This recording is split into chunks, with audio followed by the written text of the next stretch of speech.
Bismillahirrahmanirrahim. Students, this is continuation of yesterday's lecture. So we were discussing radar clutter and chaff, and I have posted these lectures on your WhatsApp and LMS2. If you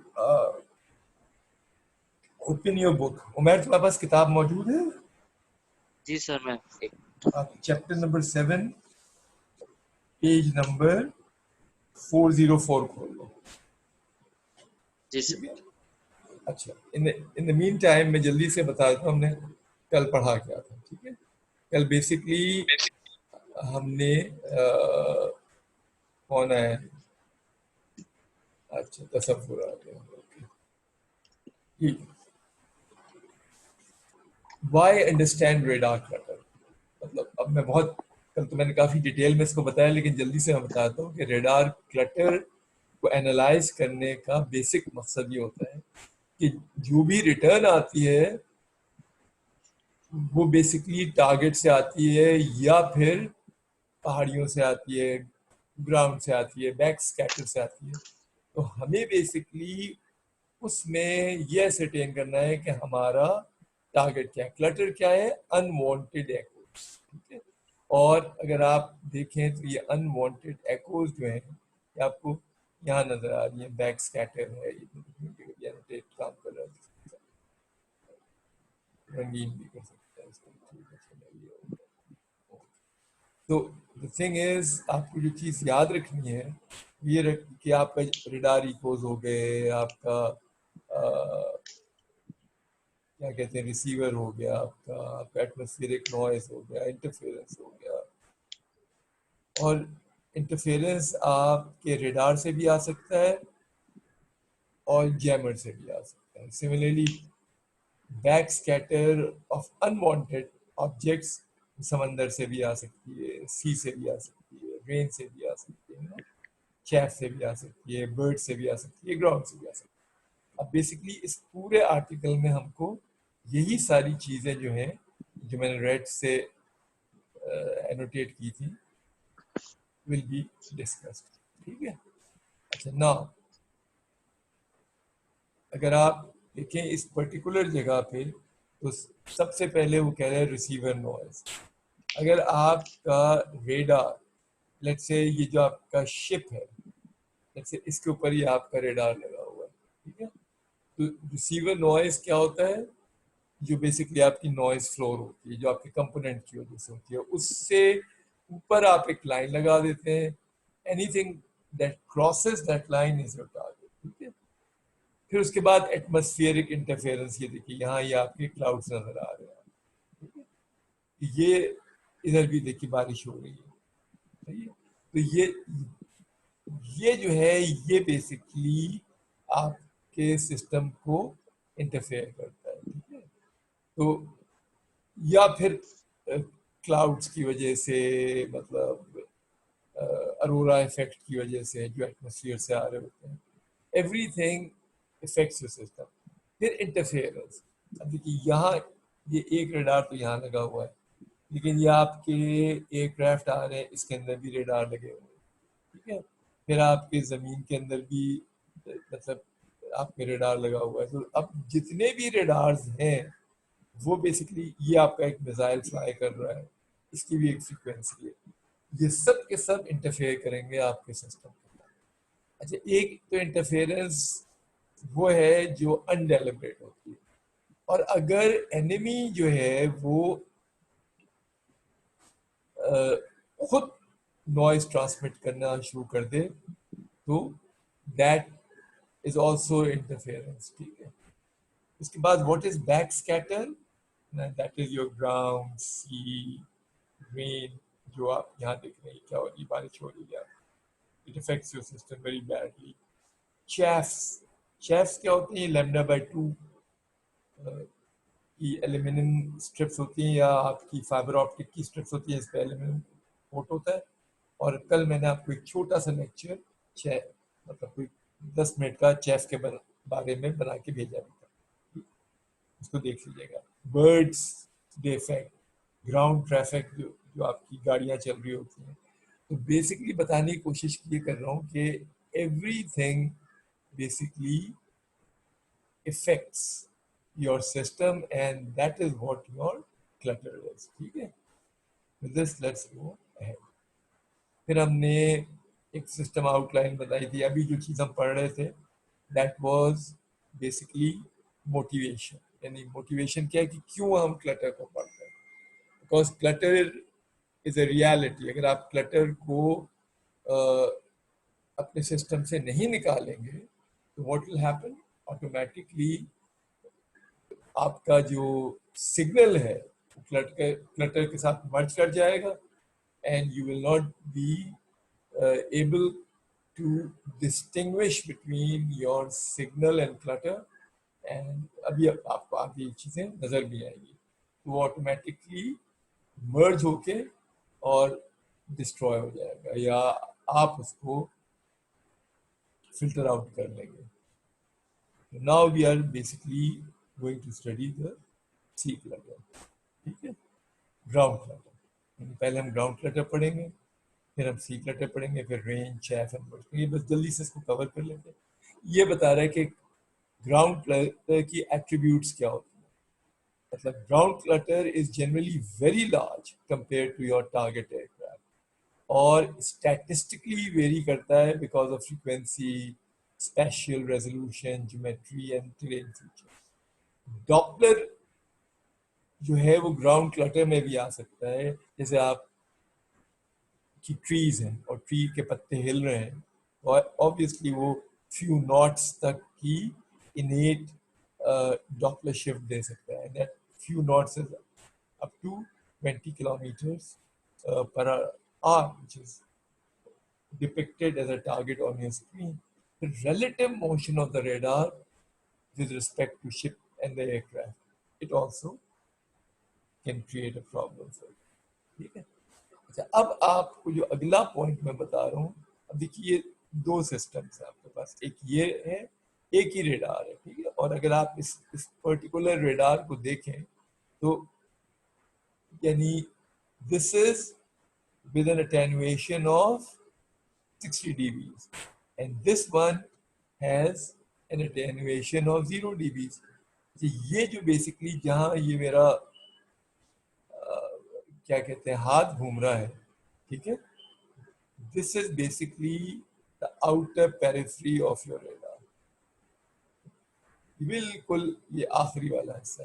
फिर ये आपके range rings हैं, यानी ये जो आपको गोले नजर आ रहे हैं ना, ये जिसपे मेरा हाथ जा रहा है, ये आपके रेंज, एक यहाँ होगा, एक इसके अंदर होगा। ठीक है, ये आपको बताते हैं कि 0 से 5 किलोमीटर है, 10 किलोमीटर है, 20 किलोमीटर है, 30 किलोमीटर है, 40 किलोमीटर है। तो दे सेंटर से आपको टारगेट की रेंज बताते हैं।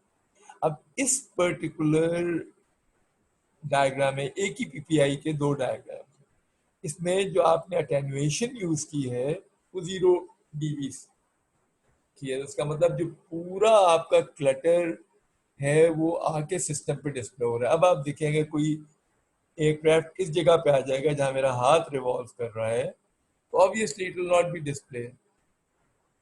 Why it will not be displayed? Because it will be merged in the clutter area. इस पर्टिकुलर केस में अभी भी आप देखेंगे कि आपने 60 dB इज लॉट। 60 dB का मतलब है कि 1 मिलियन टाइम अटेन्युएट किया है आपने सिस्टम। ठीक है, अब अगर आप गौर से देखें तो अभी भी इनर रेंजेस में क्लटर आ रहा है, लेकिन अगर एक एयरक्राफ्ट यहाँ से आ रहा है तो आप इस जगह तक उसको बड़ी मदद से रिसीव करेंगे, यहाँ फिर आपको प्रॉब्लम होगी रिसीव करने में। ठीक है ना। अच्छा, now let's go to the next.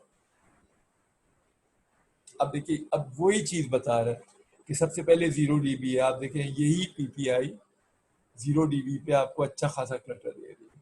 ठीक है, उसके बाद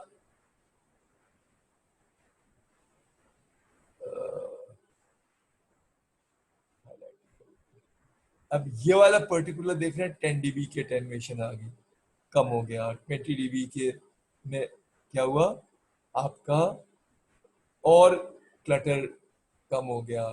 जब आपने इस पर्टिकुलर चीज़ को 30 dBs कर दिया तो क्लटर और कम हो गया, 40 dBs पे और 50 dBs पे बिल्कुल सेंटर में रह गए।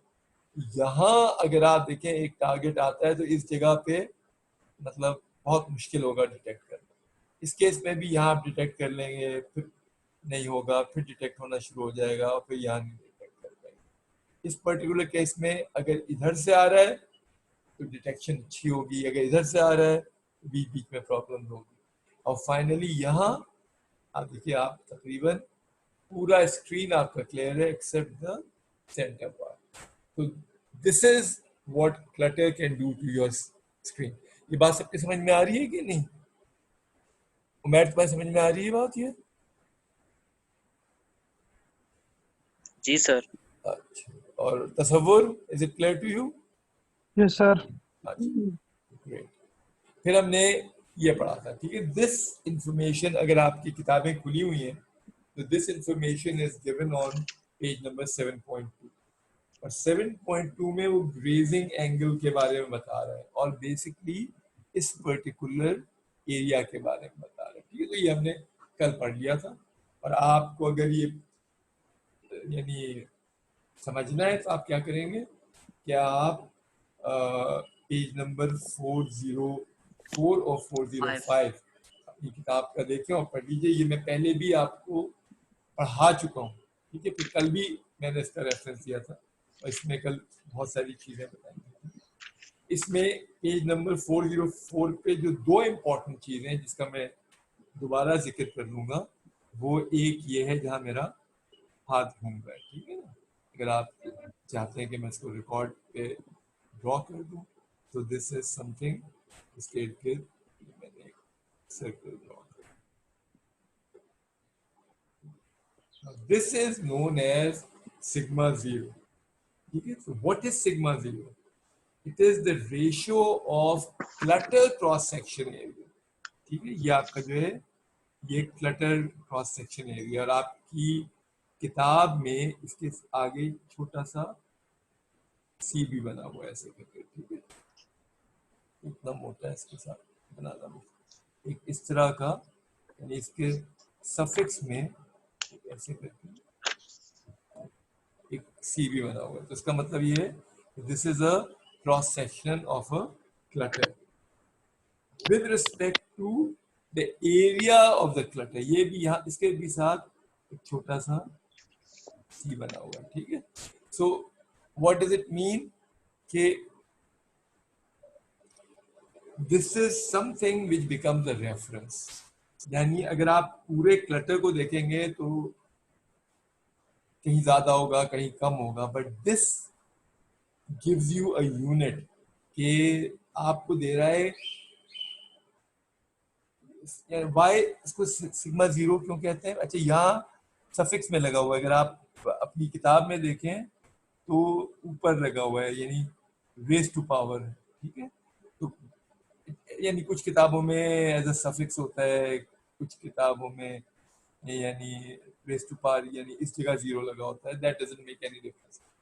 आपको ये पता होना चाहिए कि सिग्मा जीरो होता है क्या है। Sigma zero basically defines the ratio of radar clutter cross sectional area to the occupying area.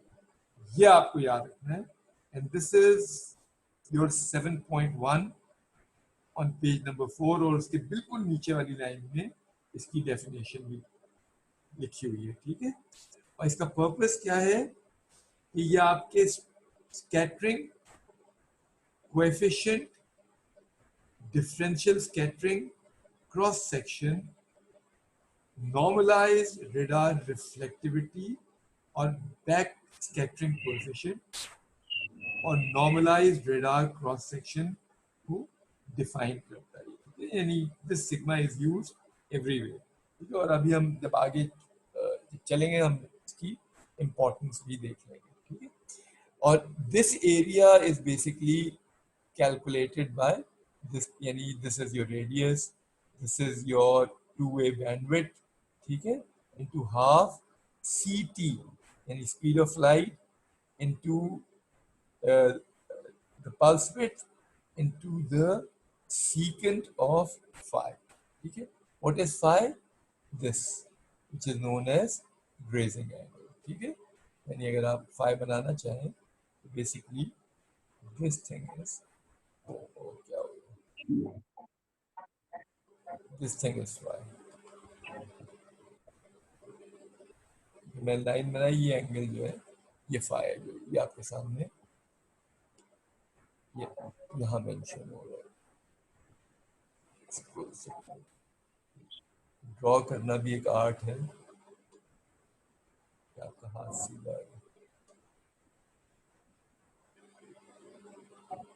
This is basically your grazing angle. ठीक है, अब आपको बेसिकली ये पता होना चाहिए ग्रेजिंग एंगल जितना लो होगा उतनी आपकी परफॉर्मेंस बेहतर होगी. ठीक है, और अगर आप ये देखें तो this thing is your elevation, यानी ये वाला ये एलिवेशन व्यू है. ठीक है ना, ये आपका बेसिकली एलिवेशन व्यू है और ये आपका planar view. So I'm just going to take these things off from here. यहाँ तक बात समझ में आ गई. ठीक है, और इस अब मैं ये कल का रिवीजन हो रहा है. ठीक है, ऑलरेडी हमारे अच्छा खासा टाइम खर्च हो गया खाली रिवीजन ही करने में. anyway, हम आगे चलते हैं. इसको मैं ऑफ कर देता हूँ and let me go further.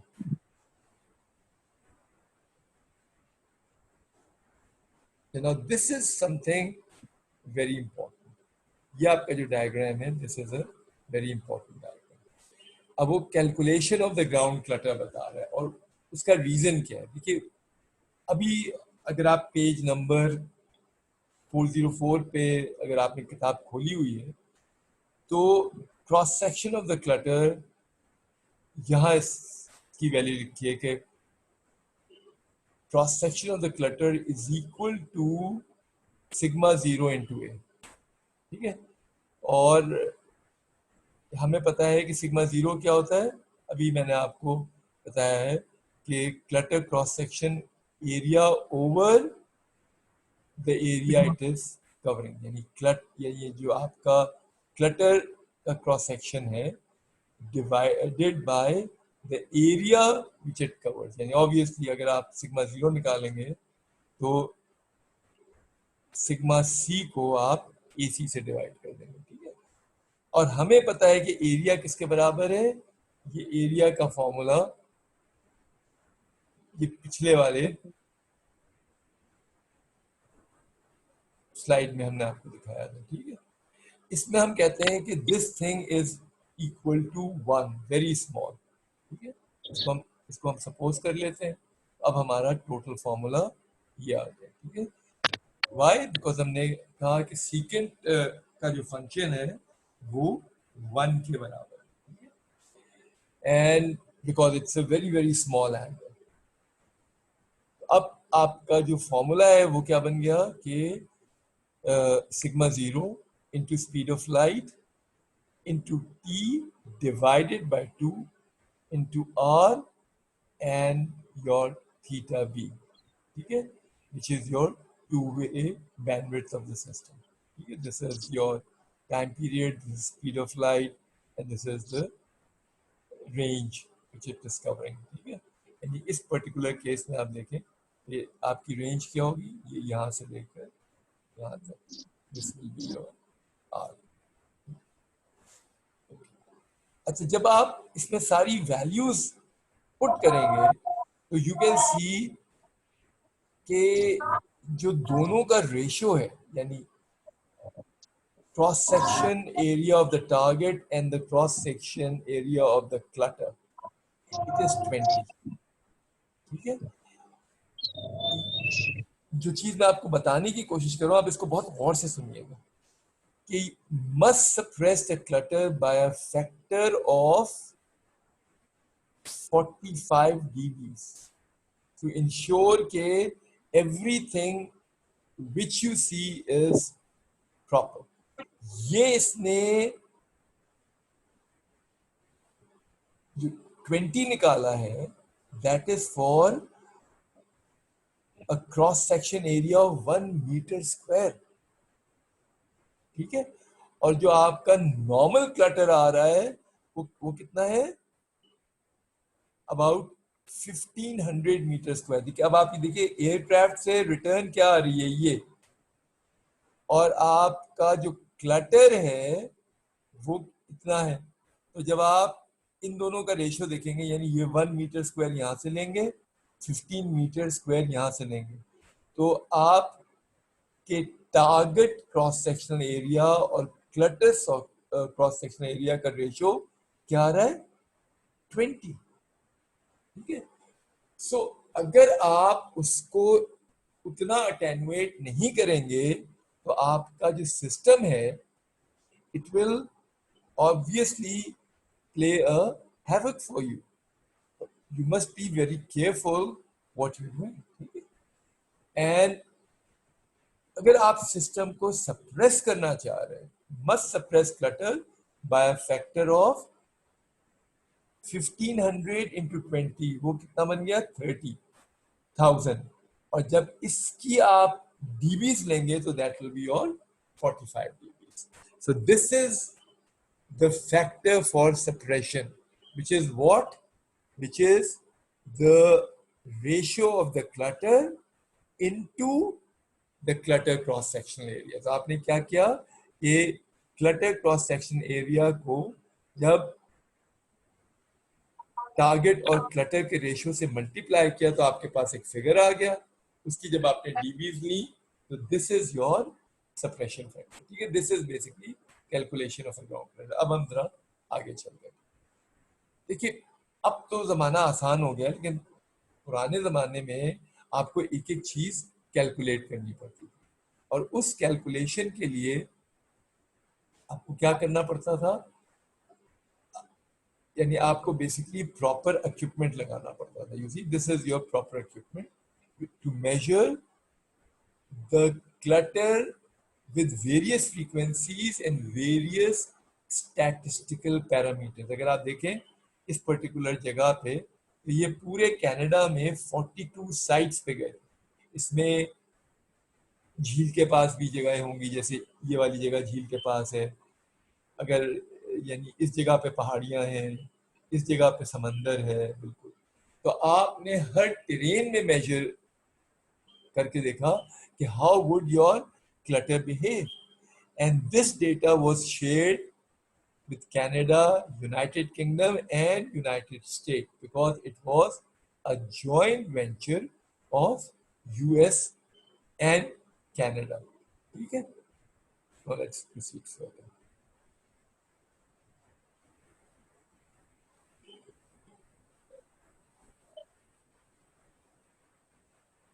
Now this is a typical clutter physics।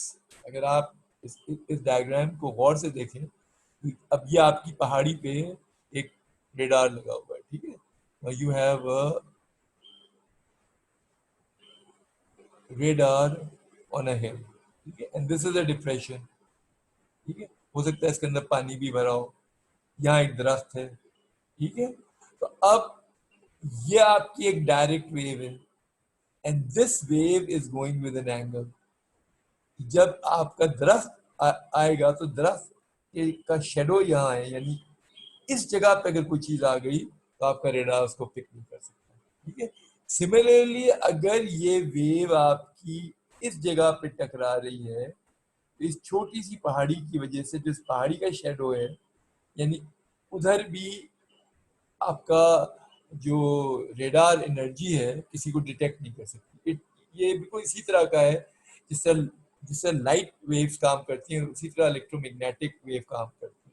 अगर आपको किसी से छुपना है तो आप किसी दीवार के पीछे छुप जाएंगे या किसी टेबल के नीचे घुस जाएंगे, ठीक है। तो अगर उसकी आंख की जो बेसिकली इंसिडेंट रे है, जो टेबल या आप रिफ्लेक्ट कर रहे हैं, आप अगर टेबल के पीछे छुपे हुए हैं तो you will be in the shadow of the table and you will not be seen, only the table will be seen.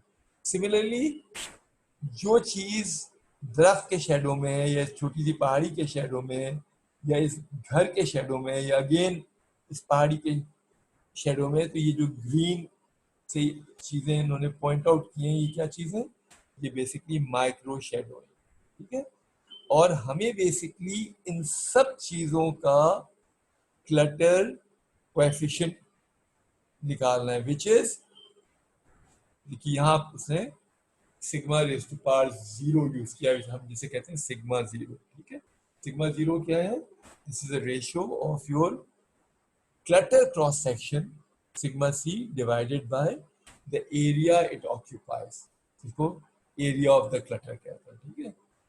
इस पर्टिकुलर सूरत में अगर आप पीछे वाली साइड में देखें तो ये एरिया आपका क्या है? एसी मॉड्यूल, ठीक है। और आपका फॉर्मूला क्या है सिग्मा जीरो का? इस सिग्मा ऑफ द क्लटर, इसके नीचे सी भी लगा होना चाहिए, divided by A see the area it occupies. And इस पर्टिकुलर केस में एरिया क्या है? ये, और ये छोटे छोटे रेड डॉट्स हैं, ये क्लटर आपको नजर आ रहा है, ठीक है। अब हम आगे चलते हैं। दिस यहां तक हमने कवर कर लिया था, अब इसको मैं दोबारा कवर नहीं करूंगा। Let's proceed further. Attributes to sea clutter. देखिए सी क्लटर के बारे में what this slide is depicting. The mean cross section of C clutter depend on many variables. यानी wind and weather, C की क्या state है, radar frequency क्या है, radar की polarization क्या है, radar की resolution क्या है, both in terms of pulse width and beam width, cross range resolution क्या है, आपकी grazing angles क्या है, ठीक है। So now there are too many variables which you have to consider. Yani mean C backscatter is about 100 times less than the ground backscatter. ये एक अच्छी चीज है और ऑब्वियसली इसको हम डिटेल में इस वक्त डिस्कस करेंगे। Let's believe on this particular statement और let's consider this particular diagram. Now this shows your grazing angle in degrees. Grazing angle आप अगर दोबारा आपके सामने पेजेस हों तो आप पेज नंबर 405 पे फिगर नंबर 7.1 देखें। 7.1 में जो साई है दैट्स ए ग्रेजिंग एंगल, यानी जो आपकी इंसिडेंट रे है रेडार की और ग्राउंड के दरमियान का जो एंगल है that is your grazing angle, ठीक है। सो ग्रेजिंग एंगल आप देखिए जितना ज्यादा होगा उतनी आप के लिए प्रॉब्लम्स क्रिएट करेगा, बिकॉज द मीन आरसीएस पर एरिया यानी sigma zero will be more, ठीक है। अब आप यहां देखिए दिस इज, ये छोटे डॉट्स हैं ये हॉरिजेंटल पोलराइजेशन के लिए और जो डैशेस हैं वो वर्टिकल पोलराइजेशन के लिए। तो अगर हॉरिजेंटली पोलराइज होगा सिस्टम तो let's say if you are suppose कर लीजिए ये हमारी ग्रेजिंग एंगल 10 डिग्री है, so you will be somewhere here about I should say -48 के करीब हो गया, ठीक है। अगर ये मिडवे पॉइंट -50 है तो आप अगर इधर आ जाएंगे तो -48 होंगे। और अगर यही वेव आपकी वर्टिकल पोलराइजेशन होगी तो आपका क्लटर जो है वो ऑटोमेटिकली क्या होगा, वो बढ़ जाएगा, वो अबाउट, यानी यहाँ -60 था यहाँ -40 हो जाएगा, ठीक है। अब देखिए यानी चूंकि माइनसेस में है ना, जीरो इज बैड है, ठीक है।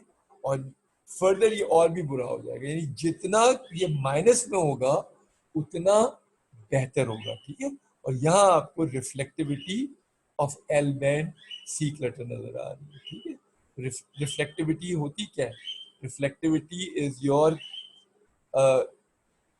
Cross section of the clutter divided by the volume it covers. और आप देखिए विंड भी इफेक्ट करेगी यहाँ। क्यों विंड इफेक्ट करेगी? कि जब विंड चलेगी या हवा चलेगी तो आपकी वेव्स मूव होंगी। Now this tells you the grazing angle versus mean RCS of unit area, ठीक है। So the more the grazing angle is, the more is your RCS per unit area, which is something to be worried about. ये उमैर समझ में आ गया तुम्हारे ये वाला curve? तसव्वुर तुम्हारे समझ में आ गया? अच्छा, अब ये आपको वर्ल्ड मीटियोरोलॉजिकल ऑर्गेनाइजेशन की सी स्टेट बता रहा है, जो आपकी मीटियोरोलॉजिकल ऑर्गेनाइजेशन होते हैं। ये बेसिकली ये लफ्ज निकला है मीटर से, ठीक है? तो इसका मतलब क्या है? दुनिया की मेजरमेंट की जो ऑर्गेनाइजेशन है, यानी आप किसी चीज की मीटरिंग करते हैं, या जो मीट्रियोलॉजी जो है उसका क्या मतलब है? measuring something. Now if you can see this is your sea state, this is the wave heights, this is your wind velocity, and then can you see कि इन सब के मुख्तलिफ नाम। अगर सी स्टेट 0 to 1 होगी तो दैट इज काम और रिपल, ठीक है? अगर 2 होगी जिसमें this will be your wave height and this will be your wind velocity, तो this will be smooth with wavelets, छोटी छोटी वेव्स होंगी, इसमें खाली रिपल्स होंगी। जब इसकी स्टेट 3 होगी तो स्लाइड टू मॉडरेट होगी। जब सी स्टेट 4 हो जाएगी और ये आपकी wave Heights 1.2 to 2.4 meters, which is very less, which is less तो नहीं कहना चाहिए, but phenomenal। यानी आप सोचें मैं 6 फुट का हूँ, ठीक है? इसका मतलब ये है कि जो मेरी हाइट है वो अबाउट 2 मीटर की। इसका मतलब ये है कि दिस इज ये आप समझ लें कि this will B 7-8 feet, which is pretty high away। तो आपका सी क्या होगा? मॉडरेट टू रफ हो जाएगा। अगर 1.2 है तो ठीक है, इट विल बी मॉडरेट, लेकिन अगर ये 2.4 की तरफ जाना शुरू हो जाएगा तो it will be rough. Similarly 2.4 से 4 it will be very rough. So you can see a 4 metre की वेव, ठीक है ना? तो it's really a lot. 4 metre का मतलब ये है कि अप्रॉक्सीमेट बात कर रहा हूँ, it is about 12 feet, और जो बहुत हाईली रफ सी होगा दैट इज 4 to 6 meters, ठीक है? Let's go to the next slide. अच्छा, this is what sea spikes is at low grazing angles. Sharp sea clutter peak known as sea spike begin to appear. तो अगर आप लो grazing angle से समंदर को देख रहे होंगे तो समंदर में आपको इस तरह का क्लटर नजर आएगा, ठीक है? और ये जो क्रेस्ट और ट्रफ्स हैं ये बेसिकली वेव की मूवमेंट की वजह से आ रहे हैं। These sea spikes can cause excessive false detection. तो अगर आप लो ग्रेजिंग एंगल्स पे होंगे तो रिमेंबर आपका क्लटर जो होगा वो एक्सेसिव होगा because of these particular sea spikes, ठीक है? आगे चलते हैं, ठीक है? Now we come to the rain. देखिए रेन के साथ क्या मसला है कि रेन में दोनों कैरेक्टरिस्टिक्स हैं कि वो अटेनुएट भी करेगा और रिफ्लेक्ट भी करेगा। और problem caused by the rain lesson dramatically with longer wave, ठीक है? इसका मतलब ये है कि तंग कब करेगा आपको? जब आपकी लो फ्रीक्वेंसीज हो, ठीक है? लो फ्रीक्वेंसीज का मतलब क्या होगा? लॉन्गर वेवलेंथ्स, ठीक है? Problem caused by the rain lessen dramatically with longer wavelengths or lower frequencies. Lower frequencies पे आपको प्रॉब्लम कम होगा, ठीक है? और अगर शॉर्टर वेवलेंथ होंगी तो फ्रीक्वेंसी ऑब्वियसली हाई हो जाएगी। यू मस्ट रिमेंबर कि your wavelength and frequencies are related with a reciprocal relationship। इस चीज को दोबारा रिपीट कर देता हूँ कि problem caused by rain lessons, यानी प्रॉब्लम कम हो जाती है जब आपकी लॉन्गर वेवलेंथ्स होती हैं या लोअर फ्रीक्वेंसी। अगर शॉर्टर वेवलेंथ्स होंगी और हाई फ्रीक्वेंसीज होंगी तो वो प्रॉब्लम और प्रोमिनेंट हो जाएगा, ठीक है। So much less of a issue in L band than X band. L band में कम मसले होंगे, एक्स बैंड ऑब्वियसली काफी ज्यादा होता है। तो उसके अंदर ये this is like 1 to 2 gigahertz, ये अबाउट 10 गीगाहर्ट्ज के करीब होता है, ठीक है। तो आप सोचे तकरीबन 10 गुना ज्यादा है अगर इसकी हम लो रेंज में एल बैंड, तो 1 to 2 अगर अगर लेट्स से हायर साइड पे भी एल बैंड के तब भी 5 गुना ज्यादा होगा, तो यानी 10 से 5 गुना ज्यादा होगा X band. Rain is diffuse clutter, okay, travel horizontally with wind and has mean Doppler velocity and speed। देखिए दोनों चीजें अब रेन के अंदर आ गई, यानी एक तो वो सर्कुलरली पोलराइज्ड वेव की जरूरत होती है रेन को डिटेक्ट करने के लिए, इसलिए कि वो अपनी ओरिएंटेशन बदलता रहता है। और दूसरी चीज जो है कि रेन बिकॉज मूव करती है हवा के साथ, तो वो उसके अंदर एक इनेट एक बिल्ट इन डॉपलर शिफ्ट भी होती है, तो वो आपको एज अ क्लटर इफेक्ट करेगा both in stationary as well as your moving range। Remember कि डॉपलर शिफ्ट आती है किसी मूविंग टारगेट से। अब अगर हवा के साथ बारिश हो रही है तो उस रेन के अंदर आपकी डॉपलर शिफ्ट भी इंट्रोड्यूस हो जाएगी, तो वो आपके एमटीआई को भी इन्फिल्ट्रेट करेगा, और it also gives a heavy return and unwanted static return, ठीक है। तो आपकी जो रिफ्लेक्टेड एनर्जी है वो रेन ड्रॉप से जो आ रही है, it will confuse you in both moving domain and stationary domain. ये आपकी ट्रांसमिटेड एनर्जी है, ये आपका रेन ड्रॉप है, and this is the reflected energy. तो रेन मूव्स ऑलवेज, ठीक है, लेकिन अगर हवा के साथ तेज मूव करेगी तो इसके अंदर आपको एक फिनोमिनल डॉपलर शिफ्ट भी बनेगी, ठीक है। तो it will somehow trouble you both in stationary as well as MTI region, ठीक है। अच्छा, अब आप ये देखिए कि एक अब ये आपका प्लेन पोजीशन इंडिकेटर है, ठीक है। This is a clear day and this is a rainy day. तो आप देख रहे हैं कि क्लियर डे में आपका क्लटर कितना कम है। अब जब मजे की बात यह है कि अगर ये आपका जो रेडार है ये किसी आइलैंड में लगा हुआ है, तो ये समंदर की वेव्स को भी छोटे छोटे क्लटर्स आपके पास आ रहे हैं, ठीक है। तो द थिंग इज के एक ऑन अ क्लियर डे आपका क्लटर बहुत कम है, और अगर एक बहुत थिक किस्म की रिटर्न आएगी, जैसे ये वाली रिटर्न, यहाँ वाली, ये यहाँ वाली, यू कैन से कि this is very clear and if it is moving just like this, ये टारगेट है, ये टारगेट है, ये वाला टारगेट है। लेकिन छोटी छोटी चीजें जो आ रही हैं टारगेट नहीं है, और ये ऑब्वियसली आपकी क्या है, this is your clutter, a strong return from your ground। This is ground clutter, ठीक है।